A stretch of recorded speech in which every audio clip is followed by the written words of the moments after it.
Oh, cool. Look at you. Mm-hmm. Aren't you a pro? Trying to not break this one. Aren't you a little pro? I'm a little pro. What happened? You hopped up and you knocked the computer? Yes, I had it on my lap, and then the dog started fighting, and I jumped to get between them or whatever, and I knocked the computer off my lap onto the floor and kneeled on it. And then I was able to use it with about like a fifth of the screen black for like a month, and then it like fell off my bed and broke all the way. So ridiculous. Yeah. Welcome to a live recording of Guide to the Unknown. I'm Will. And I'm Kristen. And happy holidays, everybody. This is Yeah. the Guide to the Unknown right before Christmas, right That's in the right. thick of the holiday season. Hope everybody's having a merry one. I Just know. put my hair under here so I don't get total hat hair. Sure. So we have to do something after the show, and I don't Sure. look like crap. We are both kind of like Ebenezer Scrooge. Yep. People want the time off. We say no. We say no. Get in here. We're doing a show. Mm-hmm. Mine's straight up. No, I'll be straight up. I think that over the course of years, like Yeah. the years that we've been doing shows, I pay attention to the numbers, and I do see people listen to our stuff on holidays. I've seen people listen to our stuff on New Year's Day. Yeah. And so I like the show People still need a being little out for them. cheer. So since we record early anyway, it can't hurt. so- Andrea, let me see if this is being blocked. I think it is being blocked a little bit. Yeah, I can. Here, I'll blink out of existence for a moment. Okay. Say goodbye to William. Look at that, Andrea. Look. Thank you so much. You're the Yeah. ornaments number 1 and 2 Thank you so on our much. Guide to the Unknown tree. It was a Christmas miracle that these arrived, and a Christmas miracle that you sent them to us. So thank you so much. It was such a nice surprise. So sweet, so unexpected. Yeah. Quite frankly, so unnecessary, Absolutely. but much appreciated. Yes. Thank you. you. Thank you very much. It was really cool to see. Yeah. And Merry Christmas. Merry Christmas. And I think we might be running on a smaller ship because I assume that people are doing something or not working, or this is such an unusual week. Maybe they're just away. They might be. So I say let's not take up too much time here Absolutely. at the top. But Hi, hello, Luke. Luke. Hello, Star Wars. I still love your Me name. too. Luke Happy has a holidays, Mom. podcast with his wife Devin, Oh. and the episode that came out today is about Krampus. Oh, If anybody wonderful! wants That's to go check that out. fantastic Luke, timing. why don't you put the name in the chat? Yeah, Can't remember. pop the but I name right in think the it's chat awesome. chat there. Hello, Eric. Hi, Eric. sweetie. Yeah, sweetie. Great. Welcome, Got some welcome. usual suspects here. Yeah, this is great. Welcome. It's funny. I think that everywhere is running at lower capacity. So like work meetings, there are only like a handful of people. Yeah. Even here on the chat, it's just like, yeah, some people are away. Right. It's funny. Yeah. It's Um, Christmas time. But we do have our usual suspects. So thank We you all do. so much for joining us. I'm going to take a little picture of William and I here, and I am going to post it on Instagram. What's good? What's cracking, my Insta peeps? We all do that. I won't bore you guys with this too long in the chat, but how do I do this? I like that Let's your see. hat is sticking straight up. Yep. Oops. That's not how you do I think mine would if I didn't have the headphones on, to be fair. Mhm. I think these are pretty crispy hats. Okay. hold Yours on. has a nice crease right in the front. Kristen right. presses her hat. Okay. William, What? what's up? Oh, are you taking a video? Yes, I am. Oh, hi. Now I am. We're doing a little live right now on youtube.com/talkbomb, and William doesn't want to play ball, so maybe stay away from this Well, one. what am I supposed to say? I didn't know you were doing a video. You just said, Why are you well, wearing sunglasses? say hi. So I look cool as hell. The coolest Santa on the block. I'm, nobody knows this, but I'm reprising a character right now.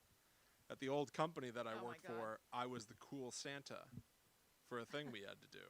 And I wore sunglasses and a red hoodie.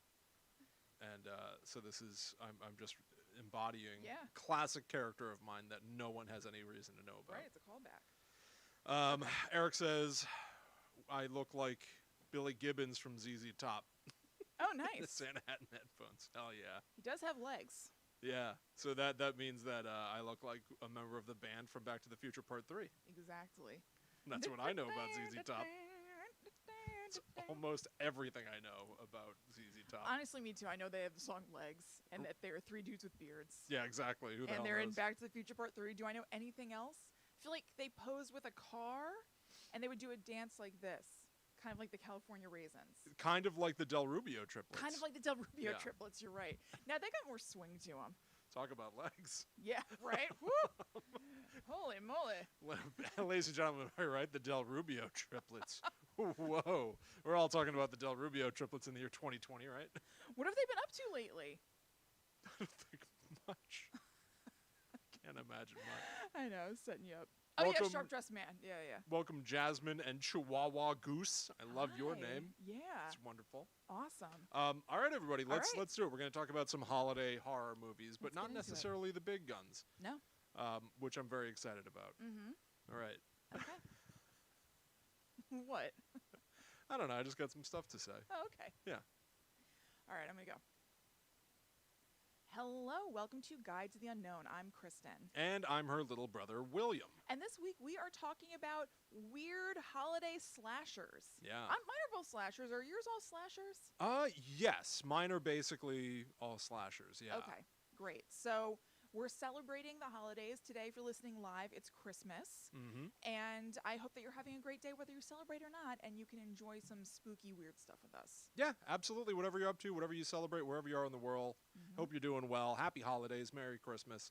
We covered way back in October of this year, we did our whole Slashtober month, where we capped off the month by talking about what we referred to as slash trash. Right. Bottom of the barrel, bottom of the heap horror movies, like The Ginger Dead Man. Back then, I even covered a slasher that was set around New Year's called New Year's Evil. Right. I loved it so much. Yeah. So much. I have so much affection for horror movies, both good and bad. I love the whole spectrum of quality of horror. If not, because I genuinely am entertained by it, Sure. somewhat because I like it for educational purposes. Mm-hmm. And it was fun to pick these terrible holiday horror movies to discuss and watch and sort of study. Right. And I'm very eager to share my findings with you Yes. and with everybody out there listening. Me too. I wish that I could share the same warm sentiment, but I don't love slash trash. Right. It's gross and boring. Correct. And yet I'm here and I'm still excited to talk about it. I did Did- not have a good time with my research this week. You watched them? Oh, You- yeah. Okay, great. Oh, See, yeah. that is, I should also say that One one of of my... mine isn't trash, though. I am going to be talking about Black Christmas a little bit later. That's not really slash trash. No, that's but like slasher Yes, iconography. totally. But I watched the remake of Silent Night, Deadly Night, Uh-huh. and that is trashola. Okay, all right, wonderful. See, last time I don't think that you got to watch your I didn't. slash trash I didn't. movies. So I must say that one of my secret motivations through I all know. of this was to put you through having to actually watch them. The piper's been paid. I think just it's say that. important that we suffer for our art. Yeah. And that we talk about these movies with the understanding of what it's like to actually watch them. Look, mission accomplished. Okay. Now, I think that we do have a couple of special things before we dive into our big baddies. Mhm. Do you want to get these pieces of business out of the way? By all means. Okay. Do you have your mini monster madness? Wait, what? Okay, that's a no. What? Forget that. What are you talking about? I guess never mind. What are you talking about? I guess we just won't talk about that. What are you talking about? Kristen, you were assigned to talk about the Mary Lloyd, Oh, and that's the sound of somebody who didn't do their research. no, I didn't. All right, forget about that. Okay, All right. I was like, oh, I wonder what Will's about to queue up for us. I don't know what he's talking about. Okay, I was very excited to learn what that was. No, that's fine. That's fine. We will I'll reset because I do have a thing of my own to share. Okay, all right. Cut this out of the show is what I'm saying. Yeah, look at that. Look at that. K Mini Monster Mary Lude. Look Yeah, at that. we did the Patreon live stream, the planning stream that we do every month, and we talked about the Mary Lude, which is like a skeletal horse. Mm-hmm. And we had a whole joke because it looks like the painting, the girl with the pearl earring. Yeah. People posted like a meme of it in the group. It was a whole thing. Somebody from work, Carly from work, had posted about that in like the company's Slack, and I was like, "Oh my god, I'm going to be talking about it. I can't wait to talk about this." Kristen, it was a whole thing. Listen, I got phone calls from world leaders across the globe saying they couldn't wait for your coverage. Is Putin disappointed? Putin is very let down. God, that's I'll have the to last smooth thing things I over need. with Pootie. Ugh. I did not scroll that far over in the spreadsheet. Very well. I just didn't do one scooch. Okay. And well, I completely forgot. I'm sure. Listen, I'm sure that Angela Merkel will understand that you couldn't scooch the cursor. Completely forgot. I apologize. Let me reset. Let me reset. Angela Merkel. Sorry, guys. All right. So before we talk about our holiday / trash, and we've got some classic stuff in there Sure. and some true trash with a capital T. I do have something that's kind of special that I want to share with people out there, because in our research, we came across a Wikipedia article that lists out all of the holiday horror movies. Yes. Not just Christmas. It was every holiday horror movie that ever existed, and right there at the top of the list, the earliest holiday horror movie to ever have been made was made in 1901. Meaning that this movie is celebrating 119 years of age. Wow, happy birthday, baby. And it is a horror movie called Scrooge, or Marley's Ghost. Ooh. Sort of in the tradition of Yeah, right. Dr. Strangelove, or How I Learned I- to Stop Worrying and Love the Bomb. Yeah. It's got 2 titles. This was a movie directed by a man named Walter R. Booth.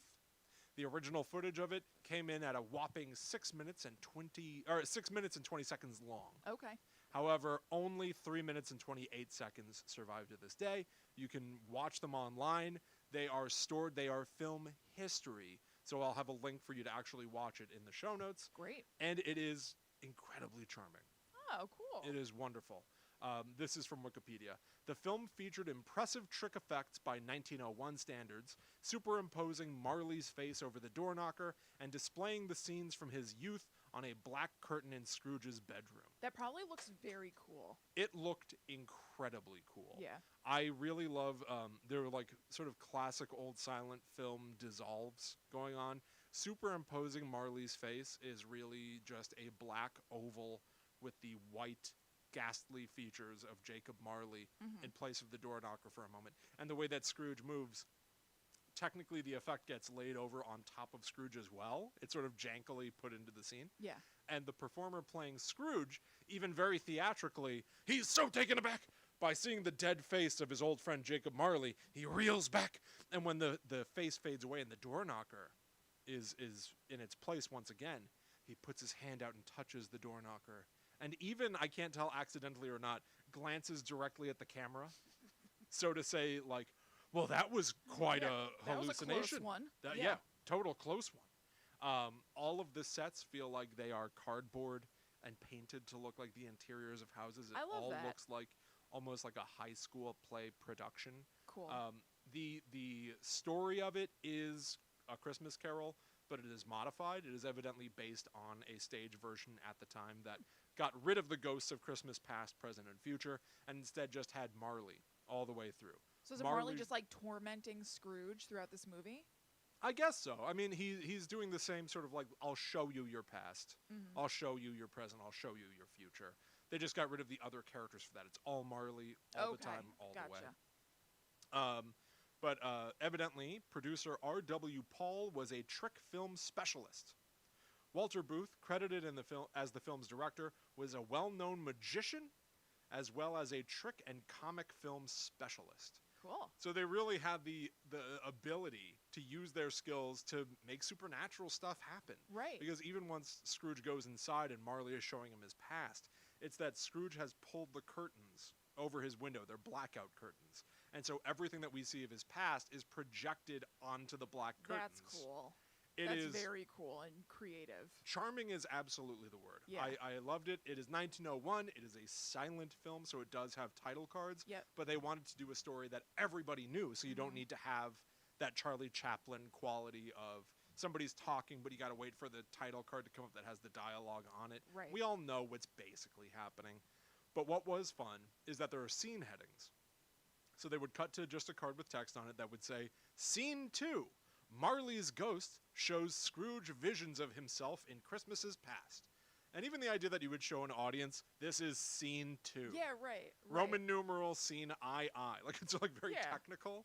It's truly like the beginnings of film, and audiences had to learn how to watch movies. Cool. In a sense.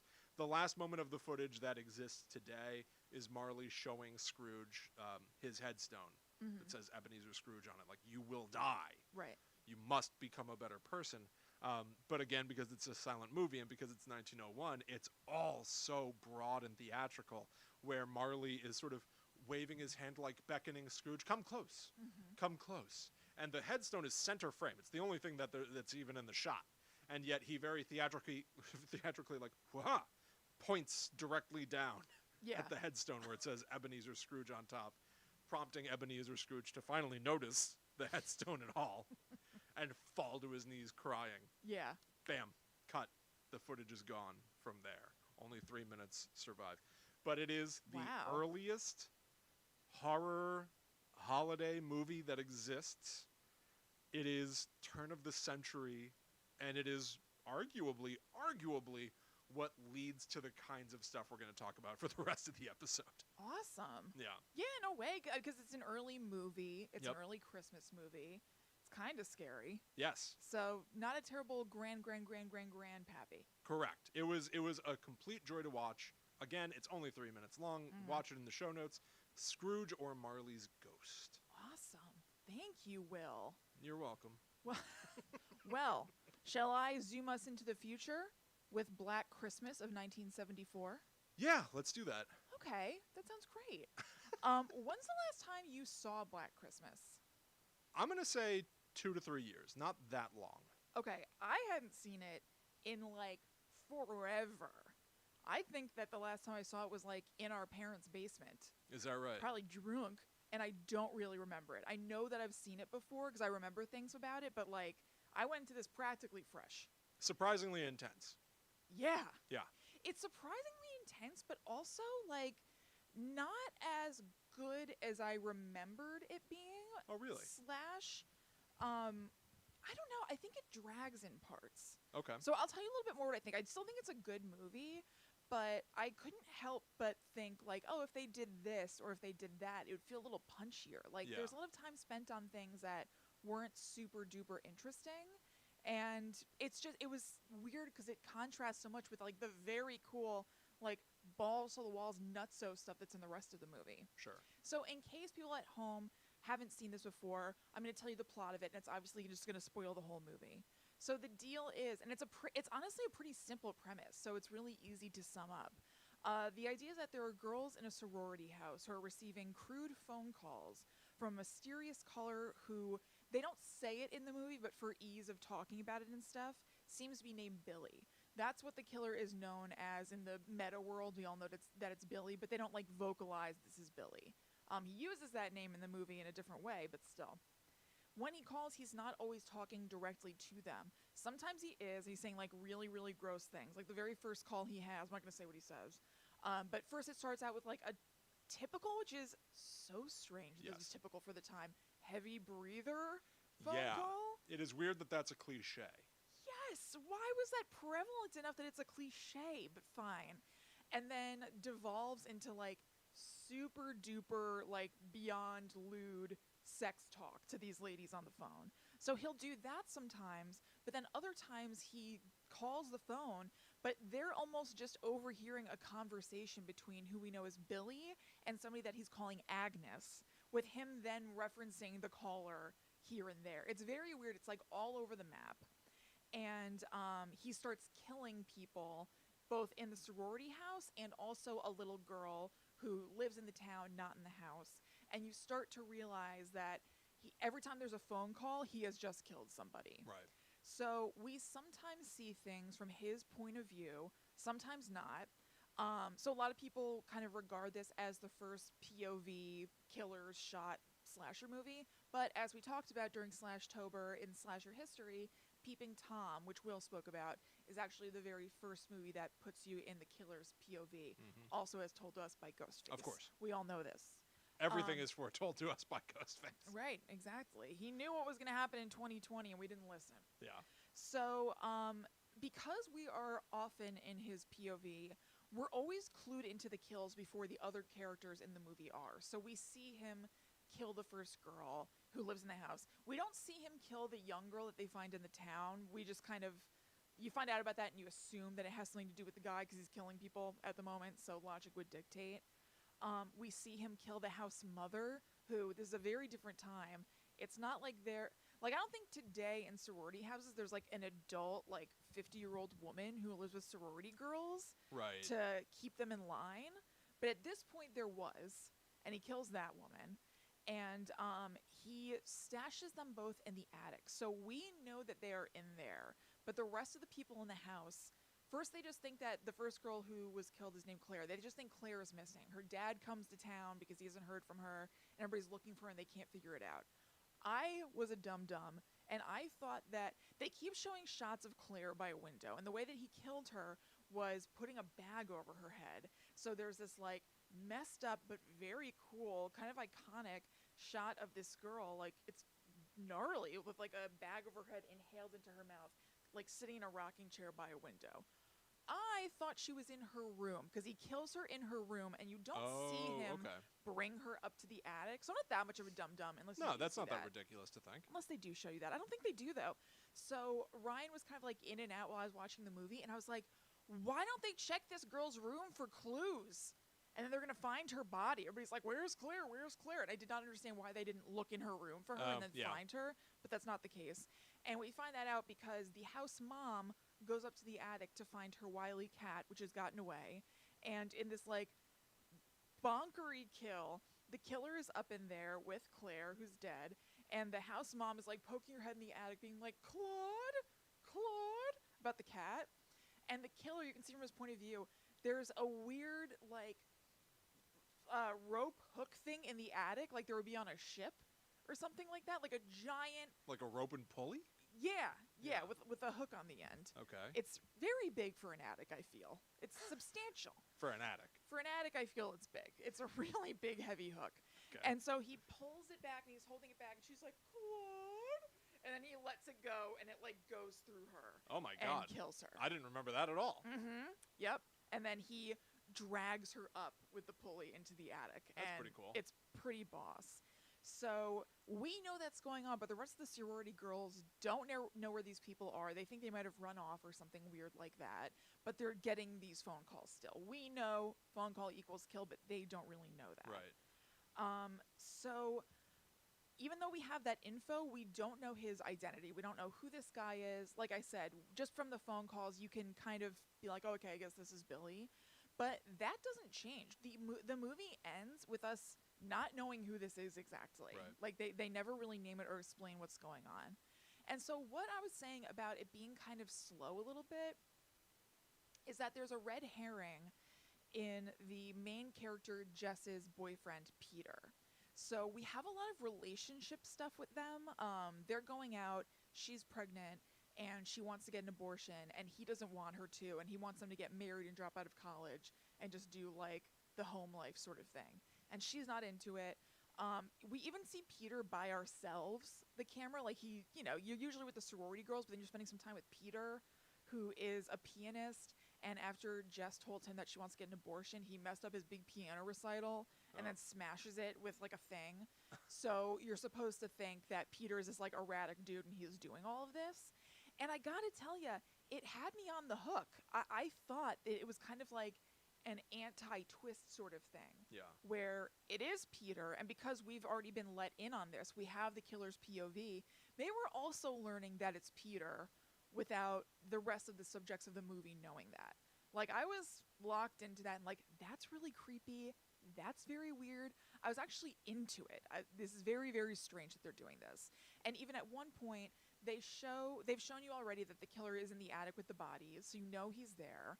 She gets a phone call, and then Peter comes from downstairs. Oh. So I was like, fun. We know the deal, she doesn't. And at one point, the killer is attacking the main girl, Jess, and he's wearing the same shirt as Peter. Is he's that wearing right? like a green shirt. And I was like, okay, this is the deal. But the way it ends is she is hiding out from the killer. She's the last one in the house. The police have called her and said, we traced the calls finally. They're coming from inside your own house. Hell So yeah. inspired by that awesome urban legend. And they tell her, just leave quietly and don't do anything. And she's like, what about Phil and Maxine or whatever? And they're like, you just have to go.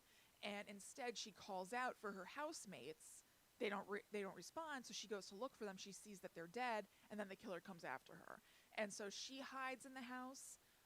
Peter shows up right then, very Billy from Scream, and breaks in the window to come into the basement where she's hiding to see what the deal is. And he's like, "Why are you responding like this? What's going on? I'm saying hi to you and you're like backing away from me." And so she kills him because she thinks that he's the killer. Oh, I don't remember this at all. Yes. And now the police know this is all going on. They know that she was in the house. They had called her to say the killer's in the house. We're on our way, but you should leave. So the police come and they find Jess in the basement with a dead Peter on her. And they think, and she thinks, oh, we found the killer. It was Peter. Right. This is all over. So she is in shock, and the police decide to leave her in the house by herself. Of course. When everybody has been killed, to sleep it off for a little while, and then they'll wake her up later to get her statement. And so our final shots are of her sleeping, and the camera pans to another room where you see someone move. So obviously the real killer, this Billy, is in the house. It wasn't Peter. Right. And then right before the credits roll, the phone rings. So you can kind of infer that he has killed her, and now he's doing another phone call. Very interesting. That ending I remembered. I remember, I thought a good amount of it, but I did not remember any of that sort of like Peter red herring business. That's really interesting. Big time red herring. Like displayed or broadcast to the point where I truly just thought like, oh cool, we get to be in on this and he is the killer. And I was like, that's kind of rare. It's kind of a twist. I actually like that better than what it is. It's kind of more interesting. Yeah, but that's okay. Well, especially because it's 1974. Slashers haven't taken hold yet. This is pre-Halloween. Like you said, this is one of the originals. So it wouldn't necessarily need to follow any rule set. There are no rules for slashers when Black Christmas comes out. Right. That's interesting. Did you like it? I liked it. I didn't love it. There's a lot of stuff with Jess and Peter. Yeah. And something else I noticed is that there's very little score. So I kind of feel like some tension and things like that could have gotten ramped up with really good music. Yeah, that's true. I think about it. So one of the common descriptions of Texas Chainsaw Massacre is that it feels like it's real footage.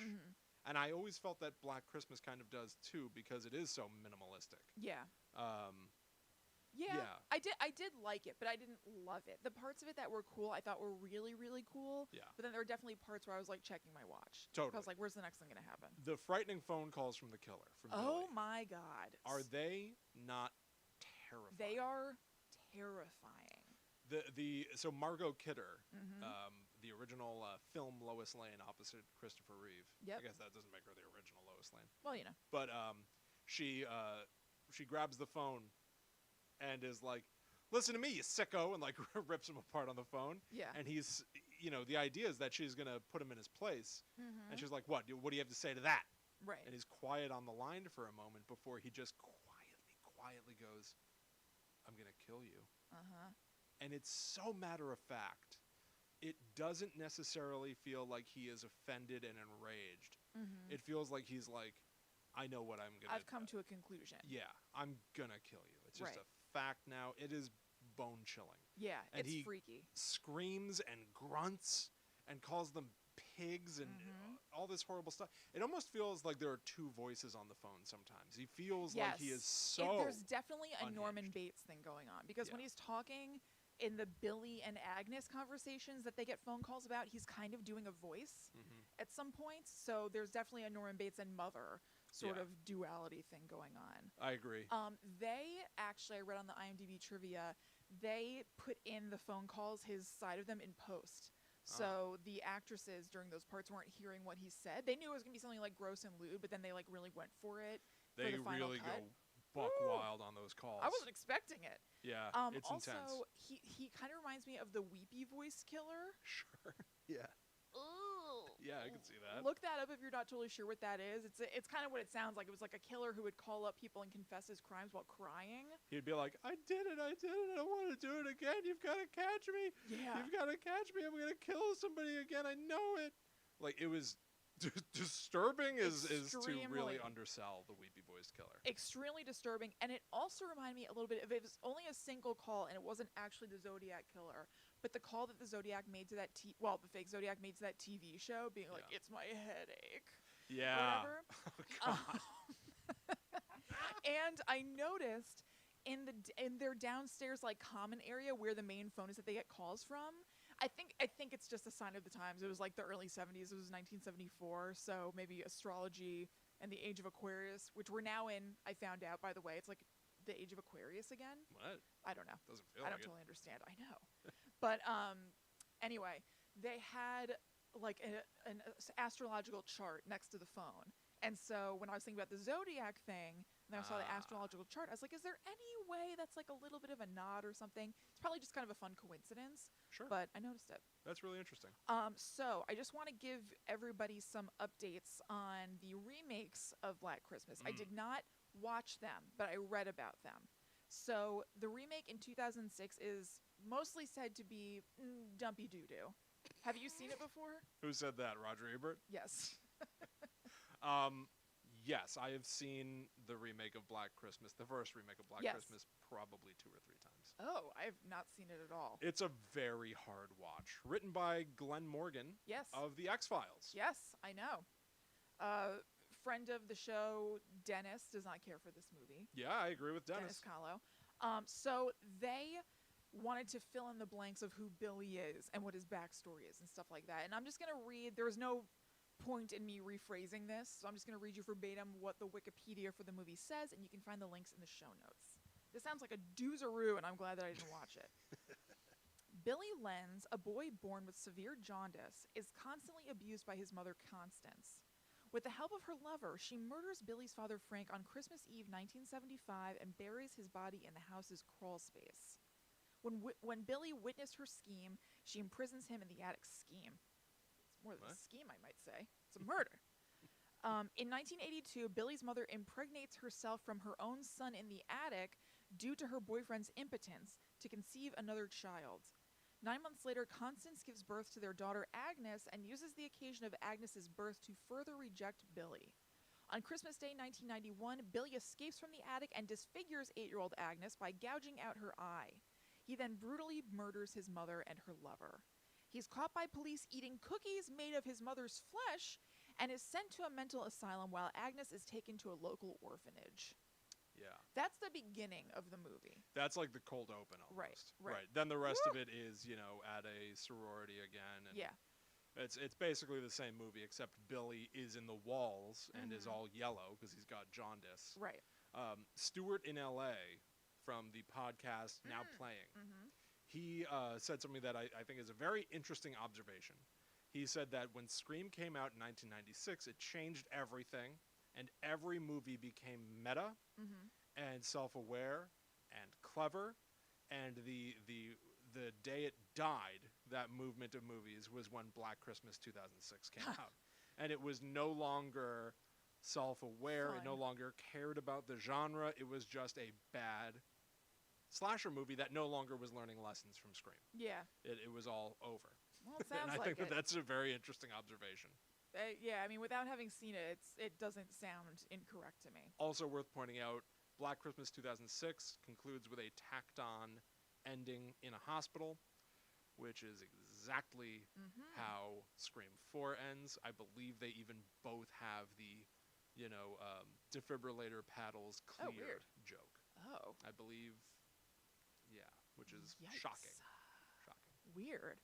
Okay, and then there was a remake last year in 2019 that I haven't seen either. It has better reviews than the 2006 one, and it is way, way different. I think that the only thing that it has in common with the original is that it's set around Christmas, and it involves sorority girls. Have you seen it? No. Okay, so it's basically like a revenge movie where sorority girls are fighting off evil sorority boys who are possessed by the spirit of Calvin Hawthorne, the founder of their college, who is a known misogynist. So it has like a supernatural bent. Yeah, I kind of, when I found that out, I was like, oh, it's not really part of the tradition of Black Christmas, even though it really just seems like it's a in different name movie. and sorority. It seems completely different. Yeah. So, interesting. Black Christmas is not exactly a franchise. No. But still, I feel like there are some hallmarks of it that it seemed to me the movie last year just wasn't a part of, which is fine. Yeah. It just doesn't feel like it's part of Black Christmas to me. No, it just seems completely different. There didn't seem to be much overlap at all. Right. Bits and bobs. Let me see. There's not much here. I kind of incorporated it talking about the movie. I Want Jess's sweater. If you know, you know. It's like a yellow sweater with hands on it. It was very cool. And in order to get the proper creepy, raspy voice for Billy on the phone, the actor who played his voice, Nick Mancuso, had to stand on his head to compress the thorax in his neck Oh my God. to achieve that kind of messed up voice. Compress your thorax. Yeah. Woo. Yikes. Okay, let's talk about Silent Night. Oh, okay.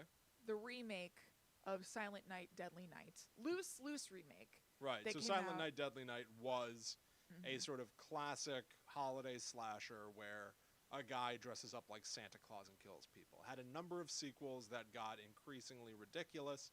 This is the source of the big Garbage Day Garbage meme. Day. And there is a callback to the Garbage Day meme in this movie. Oh, okay. It's loose. It's kind of hard to even catch. I read it in the IMDb trivia. It's that somebody says, "What is it, Garbage Day?" But Oh, they don't go Garbage Day. I guess that counts as an homage, an Yeah. Easter egg. Just mentioning Garbage Day at all. I know. guess. I know. It's weird. Few Um, movies make a point of saying whether or not it's Garbage Day, if you think about it. That is true. So I guess it should have stood out a little bit more to me, but it didn't for whatever reason. Really, the only similarity to the original is that the killer is dressed like Santa and that his parents were killed in front of him, Okay. which motivates him to go on this spree. But the circumstances are like entirely different. I talked about and summarized Silent Night, Deadly Night in the last, I believe, of our Slashtober episodes. So if you want to go and check that out. Actually, it's in 155/trash. Bam.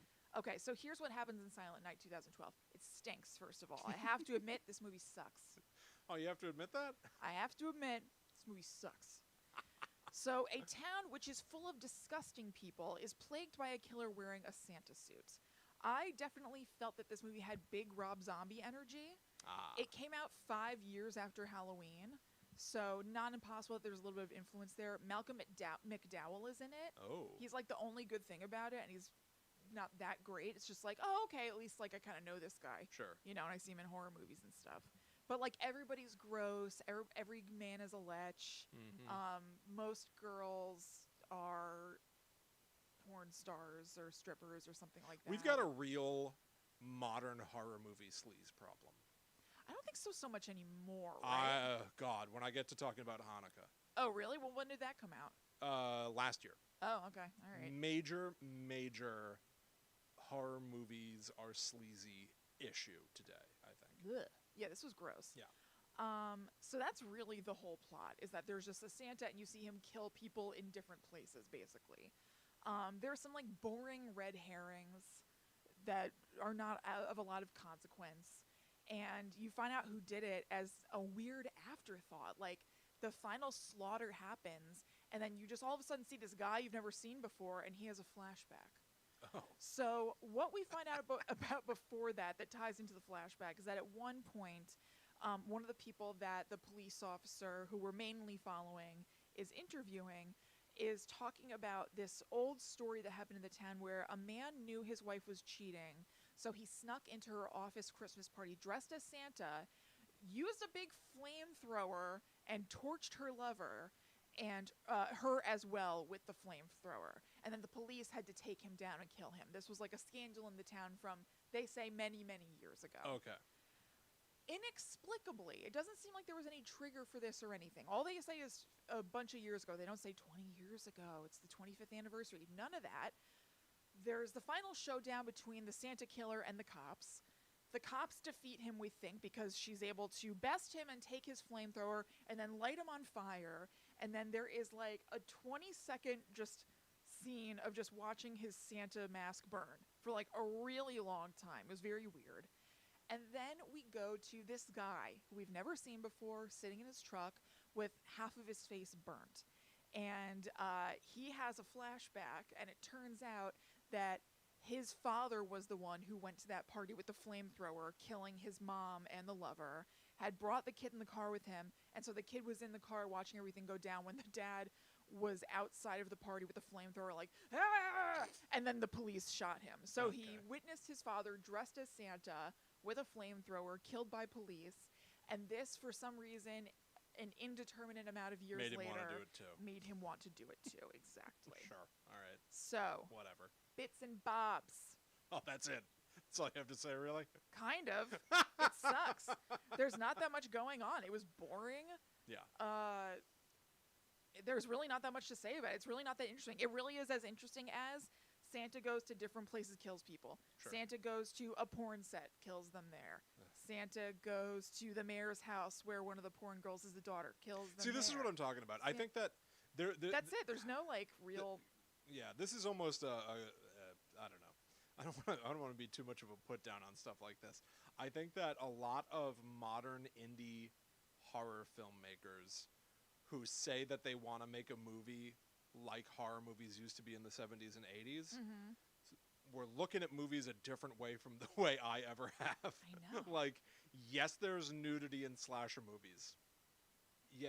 Yeah, but it's different. Like, I don't care. I really don't care about nudity. I'm really not a prude. Like, nothing really shocks me, but I'm just like, ew. Yes. Bleh. There's a level of sleaze It's to the way gross. that it's conducted in a lot of horror movies today, where it's obvious that they're like, and obviously we need some TNA, which probably is what people were saying in the 80s as well. Yeah. But they also were making movies, you know? Yeah. And today it feels like they're making vehicles as excuses to be able to show nudity and show gore. Yeah. They feel like excuses, and it feels like the or even just say gross things. Like, everybody in this is disgusting. Everybody. The priest is checking everybody out and taking pictures of boobs. Yep. Or offering the police officer who had lost her husband previously that he'll do anything to make her feel better. Yes. She interviews somebody else who says something gross to her. Like, Right. just everybody's disgusting. In this Using town. lack I think of Santa should burn it down, frankly, and Sure. start over. Jamie King, who plays the cop, can live. She's fine. Okay. Using like a lack of experience in filmmaking to say like, oh, it's the point. I don't care if this is good or not. I want all my characters to be quote unquote hilarious. It's just a mask for terrible, terrible storytelling. I agree, and I also think it's kind of lazy. Like, I Yes. could tell who was gonna die by like what a jerk they were. Yeah, who cares? Why are It's we like there even was here? like a 10-year-old girl who's a little nightmare. Right. Pretty early on, her mom is taking heart pills, and the girl's knocks them out of her hand, and her mom's like, "Hey, I need those for my heart," and she's like, "When are you taking me to the mall to get more LV?" Which I assume is Louis Vuitton. And like, what life are these people living? They live in a totally normal town, and the girl just wants spur of the moment Louis Vuitton. Yes. And the mom is like, "Well, why don't you see what's under the tree tomorrow?" And the girl's like, "Get in the car, we're going to the mall." And then the doorbell rings, and she sees it's Santa, and it's the bad Santa. And she's like, "Great, the Salvation effing Army." And she's Exactly. seriously like 11 years old. No one talks and like he kills this. her. No one And I was like, behaves okay, this so way. I was surprised that this 11-year-old girl is going to get it, but she's Right. definitely going to get it. And like, somebody else is visiting their grandpa, which is also a callback. Oh, this was weird. It's a callback to the first movie where in the first movie there was a grandpa who has been like catatonic and unconscious forever, but he kind of wakes up and he's like, "There's danger," or whatever. And this happens in this movie, and the kid who's there when it happens, the vehicle for you to be able to see the grandpa, is like very disrespectful to his grandpa and gross. And I was like, okay, so this kid's gonna die. Yes. And he does. It's we're seeing like copies of copies of copies because That's Rob lame. Zombie obviously really looks up to, I think, Quentin Tarantino, whose I characters. don't feel like he's gross like this though necessarily. Who? Quentin Tarantino. Well, Rob Zombie is, Oh yeah. and now people are aping Rob Zombie. Yeah. I So- think a lot of people are aping Eli Roth too. That's true too. Well, Eli Roth, I think, and Rob Zombie are kind of cohorts in a sense. I think that Eli Roth's style is kind of inspired by Quentin Tarantino. Yes. Yeah. So, yeah. like, Quentin Tarantino's characters are incredibly vulgar, right? Yeah, but it's different. But they're so full of personality. And have usually something it's else for going a on. purpose other than LOL. I'm about to say there's always a reason. This is just like gross people being gross. Yeah, yeah. A lot of horror movies that I've seen that are supposed to be 80s throwback slashers today, it feels like you cut 90% of them. Oh yeah. Yeah. Yeah, this was a stinker. So I think again, actually, we've addressed the bits and bobs through discussing the film. The last thing I'll say, which I kind of enjoyed, even though it was gross, is that the caption on my TV at one point said "flesh parting," and I was like, "Ew." Wow. But kind of fun. It's kind of interesting. Yeah. Yeah. Sure. So that's it. So we have Black Christmas, which is a good movie, and Silent Night, which is not. And another notable thing about them, Black Christmas, which is vintage, Mm-hmm. and Silent Night, which is modern. Yeah. And the vintage was better. Oh, yeah, definitely, without a doubt. All right, I will have positive things to say as I discuss my movies, but I am going to get the bad one out of the way, so we have a nice pocket of me being Great. smug about movies, and then we'll end it with some positivity to cap off the holiday season. That sounds great. But before we do that, happy holidays, everybody. Thank you Yeah. for hanging out with us. If you feel like sharing the show, going to patreon.com/GTTUpod, please go for it. We've got so much stuff for you to enjoy that's exclusive to Patreon. Hey, you know what? My holiday gift to you is not that many plugs. Do it if you feel like Right. it. Thank you for hanging out with us. Yes. Thank you for sticking with us all this year if you've been into what we've been doing. I Absolutely. cannot tell you how much we appreciate it. Yeah, we really do, so thank you. Yeah. Okay, let's get some negative stuff out of the way first. Okay. I'm going to talk to you about a movie from last year that is simply titled Hannukah. So, this is a movie that is, Not quite frankly... Hannukah. What? Sorry, I'm 30 seconds late, but did you hear about how Smokey Robinson did a cameo for somebody for Happy Hanukkah, and he called it Hannukah? No. That's wild. I know. Hannukah. This is one of the perhaps only Hanukkah horror movies, which is the point. I know. There are, 100 or more, maybe even more than that, Christmas-themed horror movies. Yeah, we were looking when we did our Patreon planning session. I was surprised that there were. Not blown away, but I was surprised that there was really only one. Yeah, absolutely. And so the director of this movie really went out of his way to try to make a movie that was reveling in the spirit of Hanukkah and mixing with horror, so that there's finally a movie that is dealing with a holiday other than Christmas. Acknowledges another holiday, right? So hell yeah, I watched it. There are some things that I really liked about it. There's some things that I really did not like about it. Here's what I feel like telling you about. This is the final film. There's some debate about this, but this is publicized as the final film of actor Sid Haig, Oh, okay. best known as... Oh, yeah, I think Mary said that in the live stream. Is that right? Mm-hmm. He's best known as Captain Spaulding, perhaps, from Rob Zombie's House of a Thousand Corpses, Devil's Rejects, 3 from Hell. Also the final movie for Dick Miller, who is... he's a very recognizable character actor. Probably one of his best known roles is as Mr. Futterman in Gremlins, Okay. the other holiday little monster movie. All right, I got mixed up because doesn't George work for somebody on Simon? Mr. Fetterman? Well, you're also correct, yes. Okay, yeah. When George is trying to sell computers over the phone for his father. Yeah, that I know, but I'm he not wants to knowing get a this quick guy. sale, I'm and not you knowing hear this. his side of the call where he goes, Why Mr. not? Fetterman, you Yeah. want to buy a computer? No? Why not? Okay, I see. Good answer. And hangs up the phone. Okay, I see. Good answer. Mm-hmm. That's why I don't want to buy a computer, George Costanza. Here are some taglines for Hanukkah. The Festival of Frights. Of course. From the dreidel to the grave. I like that. Which I like as well. And a torrifying new tale of horror. Oh, wow. Which is loaded. Wow. I like that Loaded. too. I know. I also Yep. kind of like that. Yep.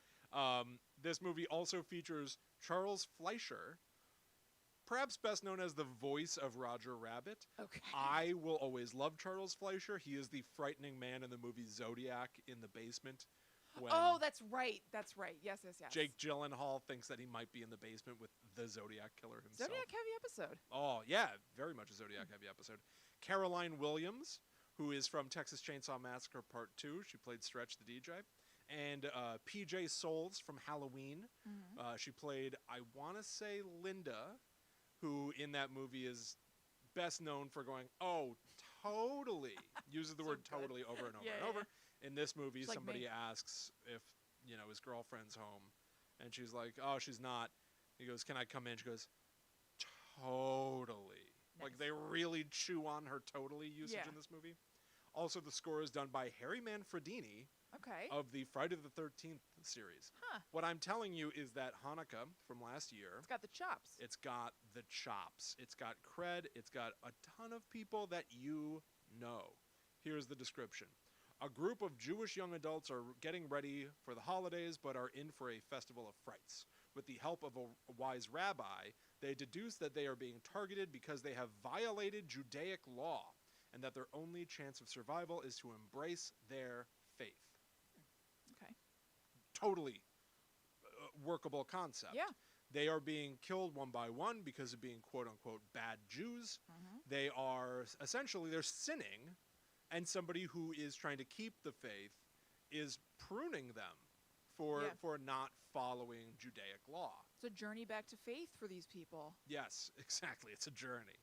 Here's the okay. Right away, the first moments of the movie are Sid Haig, who filmed this movie shortly before he died, and in this film appears incredibly emaciated, physically unwell.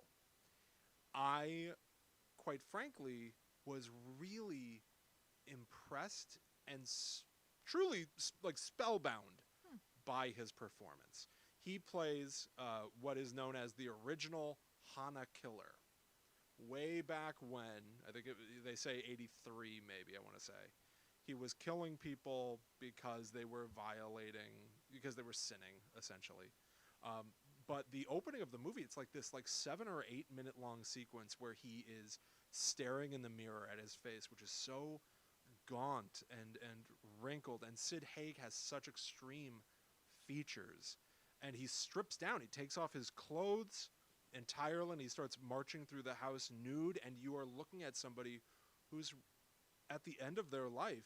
And honestly, it made me think of watching Twin Peaks Season 3 and how Margaret Lanterman, the log lady, the performer, was also dying of cancer at the time, and it became part of her performance. Yeah. It became part of the character that she was playing, and it is, I really think, worth a round of applause for having the ability to be such an artist and a team player to really utilize what's happening to you for the sake of your character. Right. And I thought he was really great. I don't really like those Rob Zombie movies. I think that Sid Haig has always been a really interesting performer, and honestly, right to the end, he's one of the best parts of this movie. That's awesome. That's also like in The Exorcist Part 3 or Part 2. The guy who played the priest. Yeah. Who was also, he had cancer and he was like not doing well, and so they kind of used that part of his physicality and he played it up, and it made him a really memorable kind of eerie character. I think it's fascinating to do, and I think that if it's your life's work, if you have it and you're willing to use it, like why not use it? Why not use it? It's your choice, you know? And you've got limited time on this planet, and if you have made it your life's work to be a performer and to be an entertainer, and you know, first of all, you shouldn't have to do that, obviously, but if that's something that you want to use and work with, it was hard to look away from the screen. I was really kind of amazed by what Sid Haig was doing in the opening of this movie. And it's very quiet, and he's taking his time, and he's older, and so all his movements are sort of slow and studied, and it made me lean in and want to it's a long sequence. Yeah. But I didn't feel the time in an agonizing way. I was with him. And he's moving to finally what he ends up doing in the opening. He's moving to sacrifice his own son. He thinks that it's essentially, God is telling him, you've got to sacrifice your child. But it's the same moment where he is caught by the police. They storm in, and he is killed. He's shot to death. And his son survives the encounter and watches Sid Haig die on the ground. Flash forward to the modern era. Now that son is the new Hannukah. Makes sense. And the entire movie is different now. Yeah. Everything is bathed in red or blue light, which is very much like a throwback to Giallo movies. Yeah. So you can tell that the filmmaker knows the way that movies look. All of the characters are unlikable, just like you were saying about Silent Night. They insult each other. It is incredibly vulgar. Yeah. Now, none of that is terribly shocking to me. What is shocking is this movie is almost 2 hours long, and almost every single cut in the film, literally, cut to you, you say your line, cut back to me. There's 2 seconds of dead air before I speak, 2 seconds of dead air after I'm done speaking. I swear I would see performers The camera would land on them, and they were looking off to the side. Turn in. Well, Weird. but you shouldn't be doing this either. Yikes. And then look back off to the side of the camera, almost like they were looking at their script. I don't know if they were, Weird. but it extends the movie by so much. Sounds like it. And I both disliked it, and also it almost put me into this very satisfying coma. Uh-huh. I did not hate all of the main characters, though I could recognize that they were bad stereotypes of funny people. Sure. It almost felt like, you know, when you watch Once Upon a Time in Hollywood, back to Quentin Tarantino, and that movie's like 3 hours long. Yes. But you just sort of like sink into your seat. Yes, I missed that when I was done. I was like, oh, I was like in this world. I kind of had that I didn't know feeling. you saw it. I remember telling you to see it. Did you, Yeah, So yeah. you liked it? Yeah. I liked Once Upon a Time yeah. in Hollywood. I had a similar feeling here, where You like, just settled in. You're like, all right. yeah, I was like, I'm I in know this world I now. know I have to watch this, so Yeah, I'm not right. going anywhere. So what am I Right. going to do? Stew about how long it is and how slow the pacing is? No, Uh-huh. I'll just sit and watch these characters talk to each other. Right. And it was like it's like when you're driving and you kind of zone out, but you know what you're doing. You take all the right turns. Yeah. It's kind of like that. I Yeah. don't know if that's a good thing or a bad thing with a Not movie. I've never sure. really experienced it before. There is so much nudity in this movie that is, I don't know, misplaced. Uh-huh. It's- Misplaced. yeah, it is. But it's not without its interesting ideas. Here's something. So that Forbes wrote an article about the existence of this movie. They spoke to the director, Eben McGar, who told Forbes that he wanted the movie to feel like you were almost watching an episode of It's Always Sunny in Philadelphia, but there happens to be murder stuff happening. So if that gives you an idea of the pseudo-improv feeling of the dialogue, that's correct. But It's Always Sunny in Philadelphia, I would argue its defining characteristics is its speed. Uh-huh. It moves very fast. Hannukah moves. And also, they're funny. Correct. And I'm not hearing any comedians. No, nothing That really made me. sounds rough. I never laughed. But I also, again, I did not hate anyone, which is, to me, a win. A triumph. A yeah. triumph. Yeah. But so, It's Always Sunny moves really quick. There are jokes constantly. And this is just like long, sluggish cuts. I didn't know what was going on. Here's the best stuff about the movie. Not just Sid Haig, but Dick Miller, this character actor. He only shows up in like the last 15 minutes of the movie. So you've got Sid Haig at the beginning. You've got Dick Miller at the end. And he's sort of only shown in flashbacks. But he's a rabbi and he's giving a speech. He's giving a sermon. And it is so natural and human. And at this point, Dick Miller was about 90 years old. And his performance just feels like he's a kind older man who feels like he's able to talk to you about life and you know, I don't know, he just feels like a fallible, true, three-dimensional person. A rare moment of humanity in Hannukah. Yeah, and Or honestly, what's it called? It's just called Hannukah? Hannukah. Yeah. And I think that the slower pace of the film edits and everything, they do no service to the younger characters that are in the broad middle of the movie. But for the older performers, it's so nice to take the time to just look at them and allow them to perform. And so I really enjoy Dick Miller as well. I actually, much like I enjoy the taglines of this movie, there are some puns said within the movie itself, which actually breathe some element of life in, and I usually do not really care for puns. Same. But there are two characters that are in bed together watching a movie, and one of them is like, "What are you watching?" And she goes, some holiday crap. Maybe it was Silent Night, Deadly Night, or Christmas Evil." Actually references two of the movies that we're here talking about this Very week cool. within Hannukah, which Yeah. was kind of fun and unexpected. Yeah. But in the movie, she then says, there aren't enough Jewish horror movies. And then she's supposed to be riffing these off the top of her head. But she goes, "Last synagogue on the left. Pray you're not one of the chosen people. Gefilte flesh. You'll bleed a latke." And I didn't laugh, but Raised your eyebrows a little bit. I raised my eyebrows and I remembered Huh. that I was Yeah. watching a movie. I don't know. There is an homage to the famous Halloween moment where Jamie Lee Curtis sees Michael Myers sticking out behind a hedge. Yeah. I think that they filmed at the exact spot. I think it's in like Pasadena, Wow. something like that. Mhm. I think that they just filmed right there. It's the kind of thing that like a lot of indie horror movies do if they have the ability to. They just reference Yeah. spots and stuff, but Like it was literally. Yeah. fun to see. The menorah in the movie, made by the Hannukah killer, is made out of bones. So it's like finger bones that are holding the candles, which I thought was kind of sweet. Yeah. visually interesting. The killer himself, the Hannukah killer himself, is known for leaving on his victims. He does the Star of David in their chest with a knife, and it's referred to as the Scar of David. Okay. Vaguely Makes interesting. sense. Makes sense.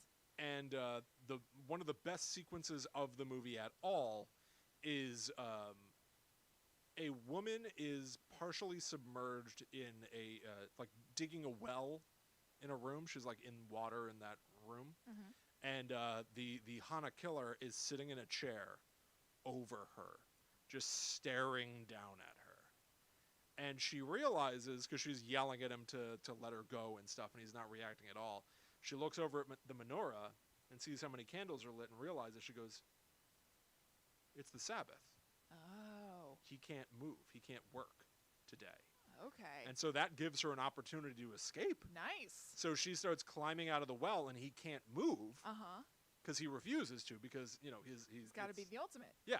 So she's able to just about get away, except that as she starts to leave the like cabin they're in or whatever, he's planted bear traps outside to stop her, because he knows. I thought the clock was going to strike midnight or something. Exactly. Yeah. And I genuinely thought that was kind of interesting. Yeah. He's sitting there looking at her, Uh-huh. but it would be a betrayal of his faith to move, Yeah. to quote unquote work to kill her. So he has to just watch as she gets away, except he planned ahead of He time. has a contingency And I plan. found that to be a pretty interesting setup Yeah. to a scene in a slasher movie. Sure. The gore in this movie, there's quite possibly one of the most impressive special effects I've ever seen in a slasher movie. So you know that thing of like, it was on like Curb Your Enthusiasm even. If you get a tattoo, you can't be buried in a Jewish cemetery. So one of the characters is covered in tattoos, and so he attaches her to a table, like ties her down to a table, and skins her. Ugh. She's completely naked, and there's nowhere to hide the fake skin. Yeah, right. It all looks super real. Huh. It is wild. But it's gross. It is very gross. Yeah. It is wild looking, though. Impressive special effect. Almost everything else is like off screen. And Yeah.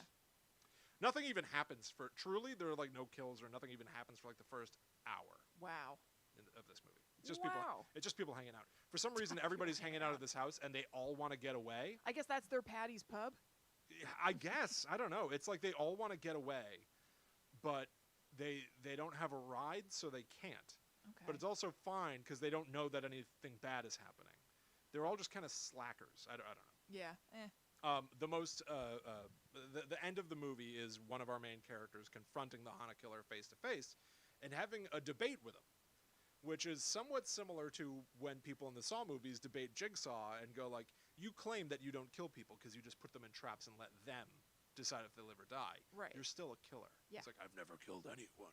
They have all that debate stuff. Right. Well, in the movie, one of the main characters starts quoting Jigsaw? these yeah.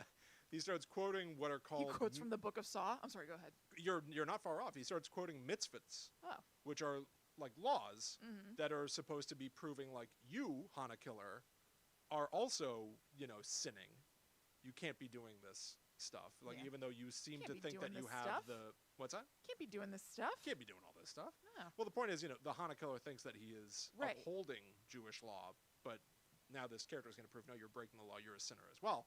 So he quotes Mitzvah 224, you can't be in the same room as a corpse, and Mitzvah 225, you can't come into contact with a dead body. Yeah, he definitely violates those, it sounds like. Totally violates those laws, which are interesting. So the Hannukah killer justifies his actions by referencing, he doesn't say what it is, but he references Mitzvah 637. And the main character is studied in all of this, and he goes, that doesn't make sense. There are only 613 mitzvahs. So your father, Mitzvahs. Yeah, I'm sorry if I'm pronouncing it wrong. It's mitzvah. What is it? M Okay, I got it. MITSVOTS. Okay. I'm quoting I from bet that is right. I'm quoting from the subtitles of the movies. Yeah. So he's like, there are only 613. You're quoting number 637. Your father must have made up additional ones that enabled him to justify killing people. Oh, that's pretty cool. So you're not upholding Jewish law. You never were. Yeah. It's part of the risk here of a Hannukah horror movie is saying that like the laws of Judaism can, right. you know, absolve you if you want to do this stuff. Exactly, but that apparently that's not the point they're making, which is good. Yes. They're saying that this guy is part of like a very extreme corruption of that belief, and they've written their own laws that allow them. That's pretty cool. To kill people, which I thought was a very, very interesting idea. I almost wish that they dug into it more. Yeah. But the movie just sort of ends. Mm. I didn't even notice that the movie was ending, and then the credits happened. Yeah. You know, I don't know. I feel like some of what I described with the puns and stuff makes it seem like maybe this movie is playful. Uh-huh. It is not. Okay. It is very slow. It is full of sluggish cuts. It takes way too long. You just sort of live in this world with these unlikable people. For the director to say that he wanted this to feel like it's always sunny. Doesn't sound too sunny. No, it was not sunny at all. It was a rough watch, and you know it just didn't look right. The sound wasn't right. I listened to some of it with headphones, and like the audio just cuts out and stuff because you'd have to ADR something. So just background, like there would be characters like bad example, but there would be characters driving in a car, and you'd hear the sound of the engine running for a while, but then something obviously went wrong with the audio. So now the engine sound's gone. Everyone's ADR'd, but they didn't put in the sound effects. Yeah. It's just now quiet, and everyone it felt like watching a rough cut. Yeah. You know? Like it felt like watching Weird. a rough cut of a movie. Yeah. Yowie. Here are a couple of short reviews. Here's from Letterboxd. Poster is awesome. Definitely a 5 out of 5. Unfortunately, the movie is absolute garbage. That's funny. And here's another user. Dad's not picking any movies for a while. That's awesome. So that was kind of interesting. Excellent. Now, that's the bad. Yeah. Thankfully, here's the good, because the other movie that I watched is Christmas Evil, referenced in Hannukah. Right. Now, this is a movie from 1980, so we're going back to somewhat the era of Black Christmas. Yeah. Directed by Lewis Jackson. Here are some of the taglines for this Santa slasher. You'd better take care. Santa's coming to town. Who's been naughty? First came Halloween, then Friday the 13th. And now this Christmas, you better believe in Santa, or he'll slay you. It's a little long. Oh, very long. But really making the case, Halloween, Friday the 13th, Us, Christmas Evil. Right. The night he dropped in, which is like Again, the night he like came the home. night he came, yeah. Mm-hmm. And better watch out, better not cry, or you may die. Okay. It's interesting. All right. Now, the stunner here is, I was very enchanted by this movie. Good. It is very bizarre. Much like when we talked about New Year's Evil in our Slash Trash episode back in October, this is a slasher movie that does not know what slasher movies are yet. It doesn't know the formula to follow yet. That's strange, given that it just named 2 iconic movies that came before it. But neither one of those movies, neither Halloween nor Friday the 13th, got to have a sequel yet. True. So nobody really had cemented the formula for over and over again, rinse, repeat. Exactly. So here is the synopsis from IMDb. A man obsessed with Santa Claus snaps and goes on a Yuletide killing spree in this utterly deranged Christmas horror fable that John Waters called the greatest Christmas movie of all time. Harry is a schmuck. Okay, I like this movie. Both kids and adults treat him like garbage. Garbage day. But they wouldn't be so mean if they knew he was keeping track of them on his naughty list. Uh-oh. After Harry's nut gets cracked, he starts delivering deadly justice to bad boys and girls, leading to a jaw-dropping finale you won't see coming. A perverse and hilarious antidote to the holiday season. Now, I offered to Allie, because sometimes we'll be watching TV and she'll be like, what do you want to watch? And I'll be like, well, I have to watch this or that for work, basically. So I was like, do you want to watch Hannukah or Christmas Evil? And I showed her the trailers and she went, I guess if we have to watch one, Christmas Evil. And I went, good, because we do have to watch one. I was stunned. We were both, quite frankly, blown Pleasantly away. surprised. Rather than following a group of kids that are going to find themselves under circumstances where Santa Claus is killing them, instead, we follow the guy who's going to become Santa Claus and kill See, people. I love that. Yeah, I love following the killer. absolutely. It's the total reverse on what you would typically expect from a slasher. So the movie opens with two kids that are watching Santa Claus show up in the living room, give them presents. He touches his nose and smiles and goes up the chimney. I hate that Santa touches his nose. Weak. So precocious. I know, he really is. They run up to go to bed, but one of them, Harry, sneaks back downstairs. And what does he spy? Well, you've heard the song, I Saw Mommy Kissing Santa Claus. Mm-hmm. Have you ever seen Christmas Evil where Santa is just sort of, I don't know, suggestively standing in front of Mommy? I don't really know what they were doing. Not. He was kind of just kneeling on the ground in front of her, not really doing much of anything. I don't really understand. Okay. Nor do I really understand what Harry thinks he saw. If it was Mommy and Santa or Mommy and Daddy, I don't know. But he runs upstairs and crushes a snow globe with his hand, cutting himself and bleeding. Okay. I don't know. Anyway, who cares? Flash forward. Now Harry is a sort of frumpy, middle-aged guy, and he is working on the line at a toy factory. He actually just got promoted, so he doesn't get to assemble the toys himself. He's supposed to just be observing all the workers. He's their boss now. And So does he miss assembling the toys? Very much so. Okay, because you're saying he doesn't get to anymore. Oh, makes yeah. getting a promotion sound like a bad thing. He wants to make toys, this guy. Harry is unwell. Harry lives in his apartment, which is full of Santa Claus stuff, and he looks out his window with binoculars at the children in the apartment complex across the street, literally looking into their windows where, little Lucy is combing a doll's hair. And then he takes out a book of nice children and writes, Lucy is being very sweet to her doll. She does her homework. He watches another boy, very well behaved, and then he sees, my God, well, there he is, Mas Garcia. Once again, looking at nudie magazines.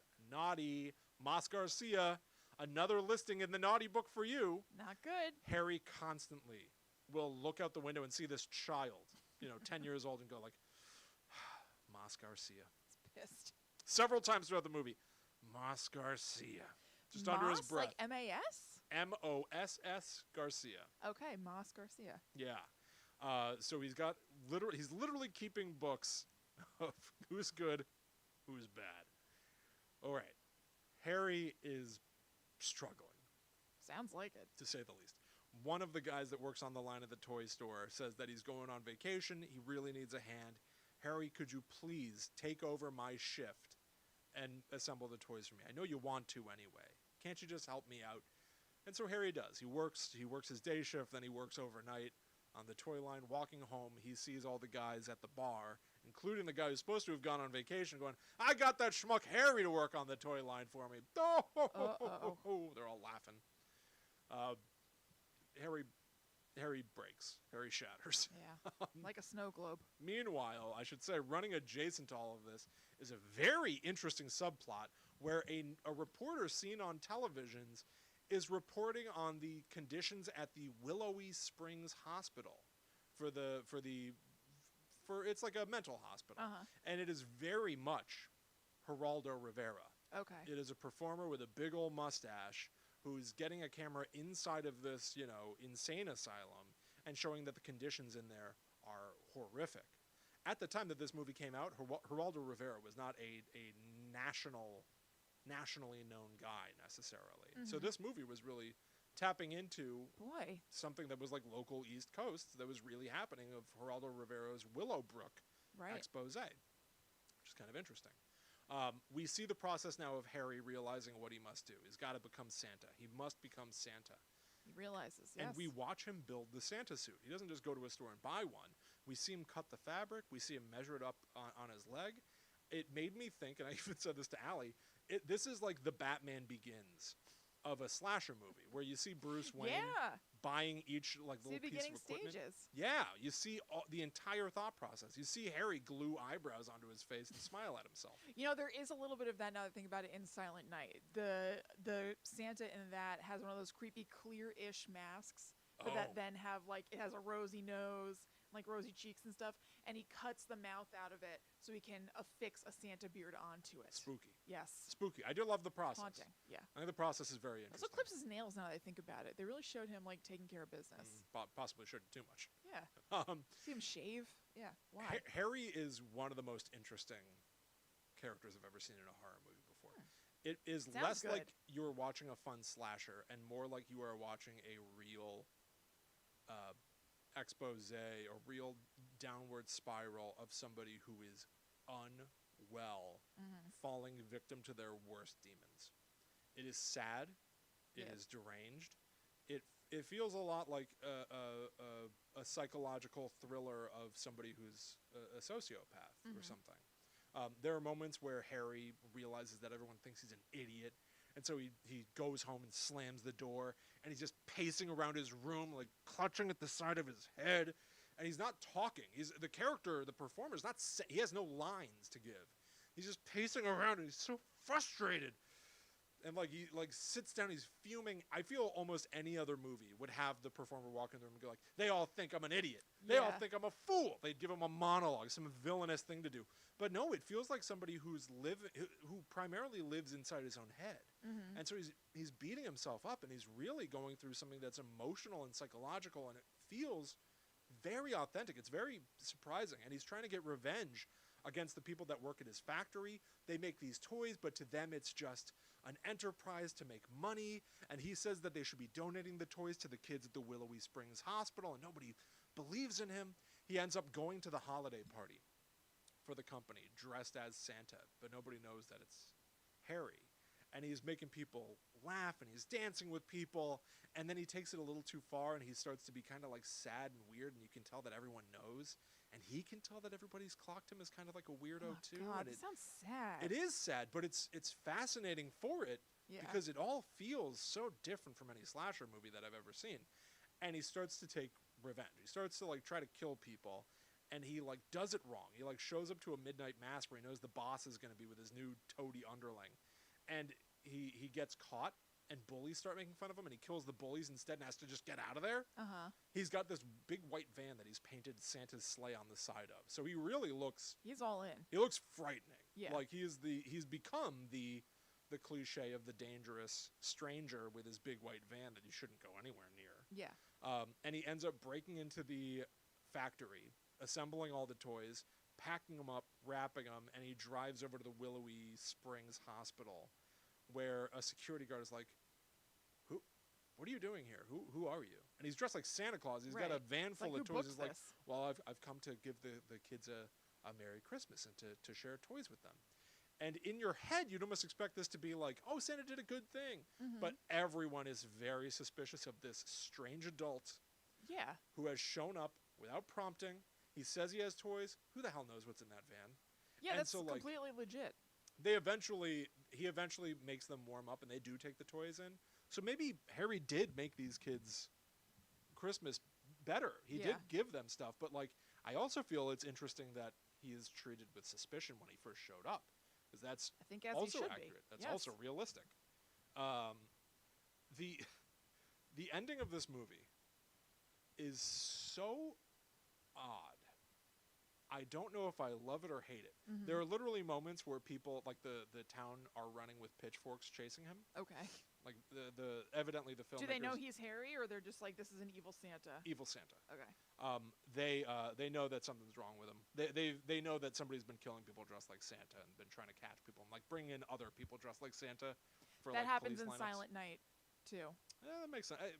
I mean, how much can you really do with it? That makes sense that they all... Yeah, they bring in a bunch of Santas. Yeah. Also, I didn't mention, you know who Donald Logue is? Sure. He's in Silent Night as a weird red herring sort of dude. Is it's that right? so weird. I like Donald Logue. I do too. I don't know what he was doing here. Also in Zodiac. This is strange. Yeah. Yeah, I love Donald Logue. Yeah, I do too. So Harry's sort of nemesis is his brother, the other brother who saw Santa that night and has now for decades been like, there's something wrong with my brother Harry. He insists that, something happened that night that I never saw. I don't know that it's real, whatever. And so Harry's brother is trying to stop him, ends up chasing him through town, almost kills him, almost chokes Harry to death. Yeah. In front of his kids. Oh, which not is great. a lot. Dressed as Santa too, so Right. like extra traumatizing. That's just gonna create a new Santa in the future. The Santa beat goes killer. on, just more and more. William the Beat goes on. Honestly, look at the Silent Night, Deadly Night franchise if you want to see people that dress like Santa and then traumatize somebody else who will dress like Santa, who just keeps traumatizes going. somebody else who will dress like Santa. But so Harry ends up getting into the van and drives off. The white van with Santa's sleigh painted on the side. His brother's closing in. The townspeople are closing in with their pitchforks and their torches. The police are closing in.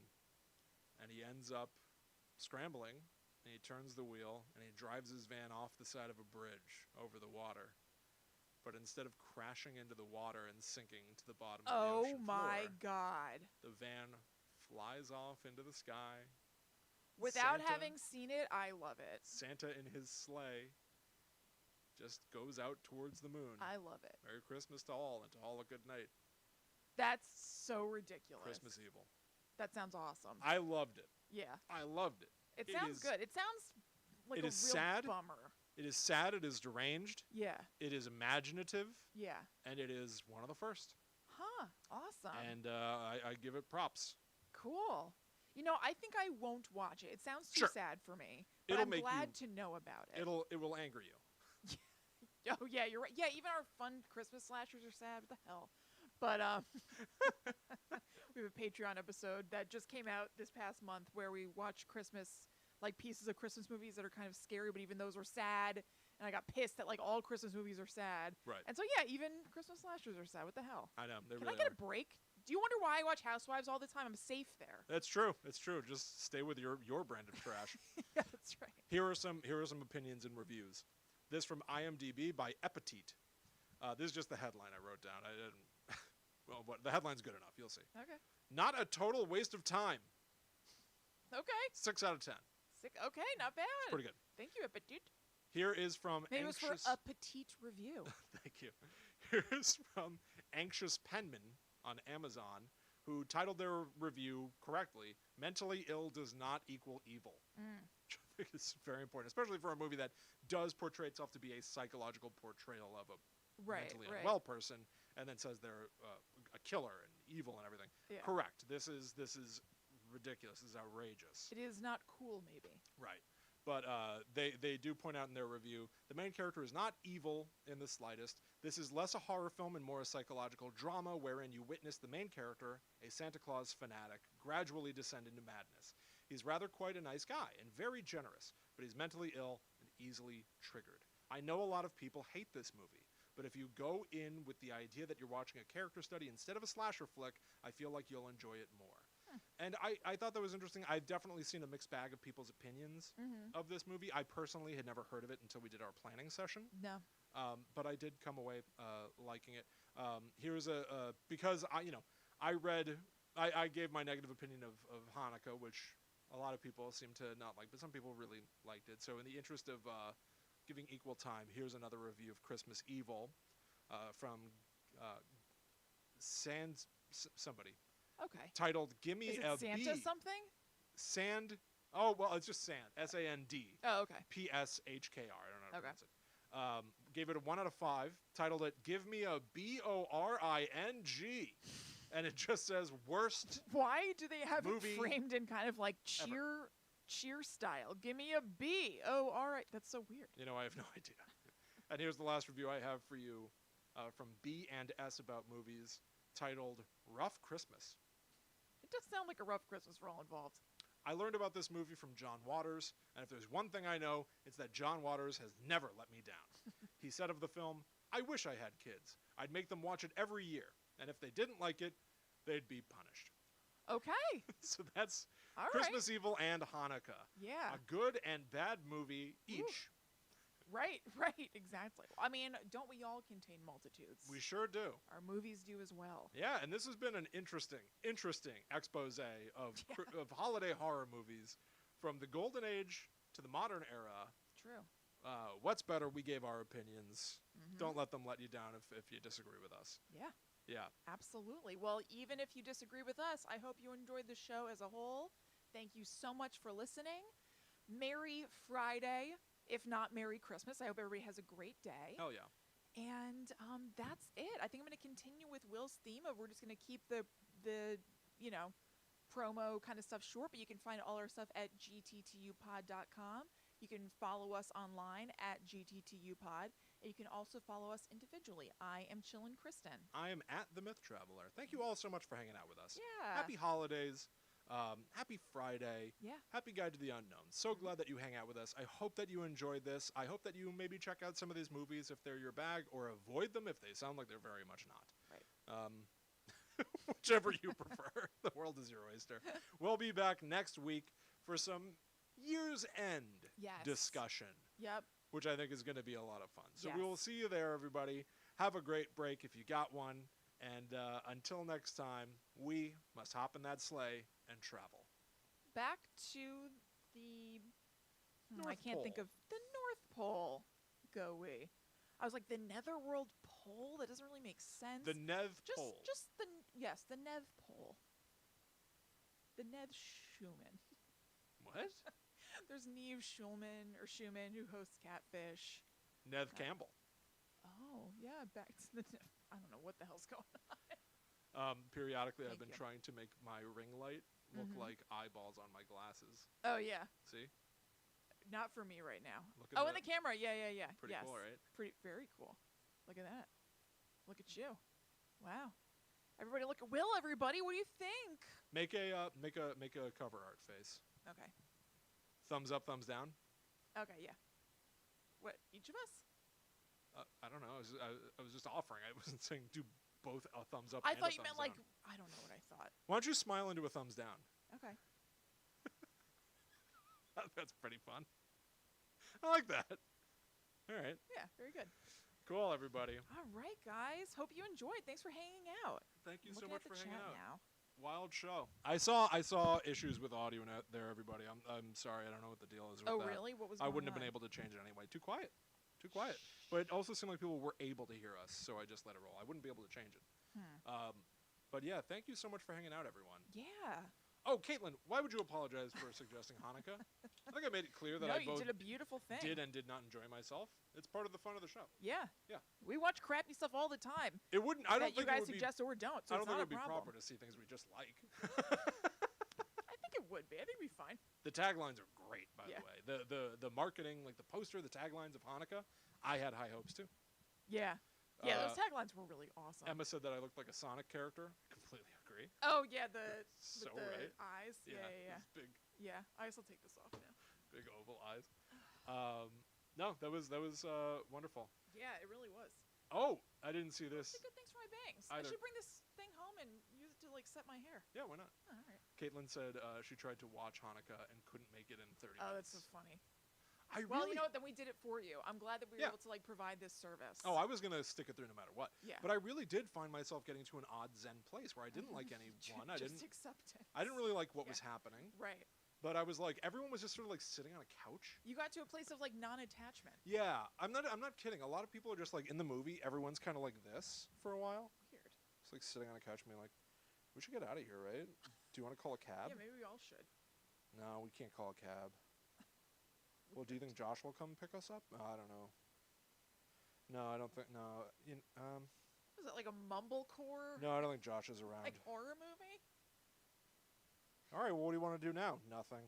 Like Weird. nothing really happened, but for some reason I was sitting there. I was in bed, so I'm doing this too. I was in bed holding my phone, an inch from my face, just kind of. All right, just let it happen. All right, it's Just going let on. it. It's still going. I'm not offended. It's Tara, it's fine. It's fine. Tara, I think, is talking about the live recording of this in particular, and they said, "I never made it to the end. This is fun, like a secret MCU and." That's what I like about the live show, is that know. I hope Keep talking. that the uncut live show does feel Yeah. like a variety show. Yeah. Like I listen to a lot of Howard Stern, and You and me he'll both. do, the radio show is the radio show, Yeah. and then they'll maybe do a game show in there, Right. where the game show has like a little theme song. Yeah. It's like, You could arguably cut that game show to be its own standalone thing. Yeah, I almost totally. picture the live show as you and I just kind of hanging out, and then we do Guide to the Unknown as part of it. Yeah, that is honestly is true. Yeah, You know? Yeah. that really is true. It's Actually, fun. Yeah, it's a little after party. Yeah, well, I'm glad you're enjoying it. Dynamite, everybody. Well, thank you so much for hanging out with us. Yeah, thank Really you hope so that you much. enjoyed the show and got to hear about some weird movies that maybe you are curious about or want to avoid but want to know about.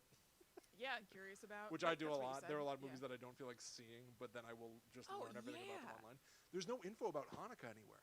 You Oh, can't really? read a plot synopsis. There's not like Oh, that's funny. a Didn't breakdown. I don't remember what, but I know I came across something like that recently that I talked about on the show where I was like, there's no info about this online. I was Yeah. so surprised. The only way out is through. Yeah, right. You have to watch the whole thing to, to find Right. out what it is, you know? Woo. It's great. Woo! Cool. All right, everybody. On Emma thank said you very much, Emma. congratulations. That's great. Thank you so much. We're really getting there. Yeah. We're getting there fast. We've only got like a month or so before the baby's here. It's going to be wild. Yeah. Cool. Woo. All right. We've been planning for it all along. Chris and I are going to do another banked show because I'm going to take some parental leave at the end of January, but we've been prepping by doing a bunch of shows that nobody knows about necessarily. Yeah, so there's going to be no gap in Guide to the Unknown on the podcast feed, but Will be off for it. Both of us will be off for 3 months. Yeah, what are you taking a break for? I don't know. What am I going to do? I don't know. I don't know. Do the show anyway. Stare at you guys. Hey, everyone. I'm having fun. Not. That's great. Yeah. All right, everybody. All right, Pony guys. Island, Eric. I'll look it up. Pony Island. Wait, what is it? Eric says Oh, okay, pick up all and right. play Pony Island. That's funny. Cool. All right, cool. I'll check that Sounds out. good. All right, everybody. All right, We'll talk to you guys. real soon. Yeah, yeah. Happy holidays, yeah. everybody. Have a great Christmas, or just have a great Friday or days off or whatever. But Hell you yeah. know, have a great week. You know what? And we'll see you Even if next it week. weren't the holidays, I hope you have a good weekend. Yeah, How about that? yeah. Have a good bunch of days. Put that in your pipe and smoke it. That's right. All right, And everybody. we'll see you again next week. We'll talk to you later. Yeah. Bye. Bye. Great.